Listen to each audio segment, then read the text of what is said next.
In late 2012, my wife Kathy, she started off in the emergency room in our local St. Mary's Hospital, complaining about a little bit of a sore throat and some low back pain. By the time 2-3 days had developed, she was in multiple organ failure and crashing. One of the surgeons took me aside.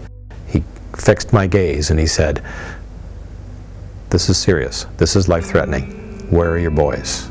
And I told him where they were, and he says, "Call them home." What transpired out of all that was a blitzkrieg-style mobilization of the healthcare system. And even though I asked to be involved, they were just a little bit too busy. They were a lot too busy trying to save Kathy's life. As the time went on and the lack of communication with the doctors extended, your emotions just spin out of control at that point. So you start to feel pretty desperate for information.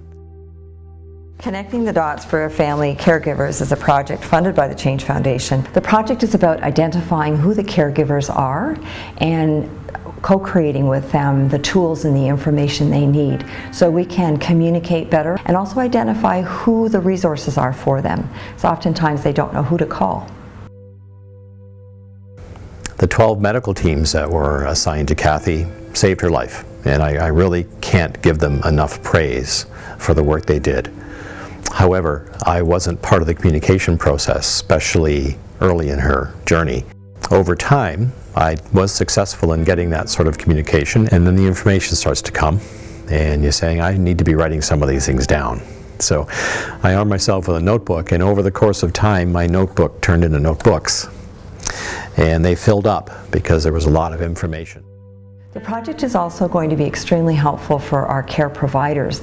They'll understand more what's meaningful to caregivers, how we should communicate to them, what information they need to have.